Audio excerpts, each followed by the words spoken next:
کیا تم لوگ یہ خیال کرتے ہو کہ بے آزمائش چھوڑ دیے جاؤ گے؟ اور ابھی تو اللہ نے تم میں سے ایسے لوگوں کو پرکھا ہی نہیں جنہوں نے جہاد کیا، اور اللہ اور اس کے رسول اور مومنوں کے سوا کسی کو دلی دوست نہیں بنایا، اور اللہ تمہارے سب کاموں سے واقف ہے۔ مشرکوں کا کام نہیں کہ اللہ کی مسجدوں کو آباد کریں جبکہ وہ اپنے آپ پر کفر کی گواہی دے رہی ہوں۔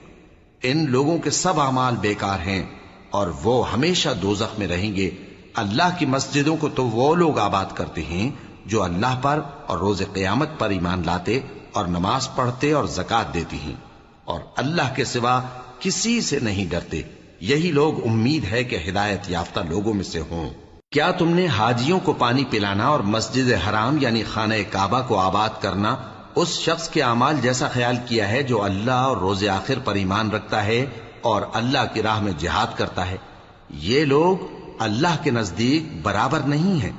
اور اللہ ظالم لوگوں کو ہدایت نہیں دیا کرتا۔ جو لوگ ایمان لائے اور وطن چھوڑ گئے اور اللہ کی راہ میں مال اور جان سے جہاد کرتے رہے، اللہ کے ہاں ان کے درجات بہت بڑے ہیں اور وہی مراد کو پہنچنے والے ہیں۔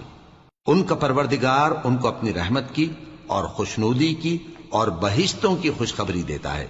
جن میں ان کے لیے ابدی نعمت ہے، اور وہ ان میں ہمیشہ ہمیشہ رہیں گے۔ کچھ شک نہیں کہ اللہ کے ہاں بڑا صلہ تیار ہے۔ اے اہل ایمان، اگر تمہارے ماں باپ اور بہن بھائی ایمان کے مقابل کفر کو پسند کریں تو ان سے دوستی نہ رکھو،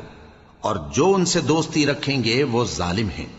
کہہ دو کہ اگر تمہارے باپ اور بیٹے اور بھائی اور بیویاں اور خاندان والے اور مال جو تم کماتے ہو اور تجارت جس میں مندی سے ڈرتے ہو اور مکانات جن کو پسند کرتے ہو اللہ اور اس کے رسول سے اور اللہ کی راہ میں جہاد کرنے سے تمہیں زیادہ عزیز ہوں تو ٹھہرے رہو یہاں تک کہ اللہ اپنا حکم یعنی عذاب بھیجے، اور اللہ نافرمان لوگوں کو ہدایت نہیں دیا کرتا۔ اللہ نے بہت سے موقعوں پر تم کو مدد دی ہے، اور جنگ حنین کے دن جب کہ تم کو اپنی جماعت کی کثرت پر غرہ تھا تو وہ تمہارے کچھ بھی کام نہ آئی، اور زمین باوجود اپنی فراخی کے تم پر تنگ ہو گئی، پھر تم پیٹ پھیر گئے۔ پھر اللہ نے اپنے پیغمبر پر اور مومنوں پر اپنی طرف سے تسکین نازل فرمائی، اور تمہاری مدد کو فرشتوں کے لشکر جو تمہیں نظر نہیں آتے تھے آسمان سے اتارے، اور کافروں کو عذاب دیا، اور کفر کرنے والوں کی یہی سزا ہے۔ پھر اللہ اس کے بعد جس پر چاہے مہربانی سے توجہ فرمائے، اور اللہ بخشنے والا ہے، مہربان ہے۔ مومنوں، مشرک تو پلید ہیں، تو اس برس کے بعد وہ مسجد حرام یعنی خانہ کعبہ کے پاس نہ جانے پائیں، اور اگر تم کو مفلسی کا خوف ہو تو اللہ چاہے گا تو تم کو اپنے فضل سے غنی کر دے گا۔ بے شک اللہ سب کچھ جانتا ہے، حکمت والا ہے۔ جو لوگ اہل کتاب میں سے اللہ پر ایمان نہیں لاتے اور نہ روز آخر پر یقین رکھتے ہیں اور نہ ان چیزوں کو حرام سمجھتے ہیں جو اللہ اور اس کے رسول نے حرام کی ہیں، اور نہ دین حق کو قبول کرتے ہیں، ان سے جنگ کرو یہاں تک کہ ذلیل ہو کر اپنے ہاتھ سے جزیہ دینے لگیں۔ اور یہود کہتے ہیں کہ عزیر اللہ کے بیٹے ہیں، اور عیسائی کہتے ہیں کہ مسیح اللہ کے بیٹے ہیں۔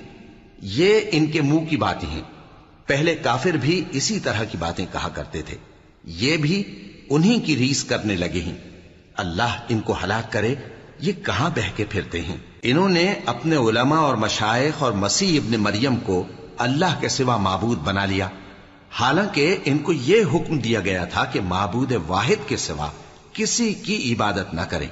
اس کے سوا کوئی معبود نہیں، اور وہ ان لوگوں کے شریک مقرر کرنے سے پاک ہے۔ یہ چاہتے ہیں کہ اللہ کے نور کو اپنے منہ سے پھونک مار کر بجھا دیں، اور اللہ اپنے نور کو پورا کیے بغیر رہنے کا نہیں، اگرچہ کافروں کو برا ہی لگے۔ وہی تو ہے جس نے اپنے پیغمبر کو ہدایت اور دین حق دے کر بھیجا تاکہ اس دین کو دنیا کے تمام دینوں پر غالب کرے، اگرچہ کافر ناخوش ہی ہوں۔ مومنوں، اہل کتاب کے بہت سے عالم اور مشائخ لوگوں کا مال ناحق کھاتے اور ان کو اللہ کی راہ سے روکتے ہیں، اور جو لوگ سونا اور چاندی جمع کرتے ہیں اور اس کو اللہ کے راستے میں خرچ نہیں کرتے، ان کو اس دن کے عذاب علیم کی خبر سنا دو،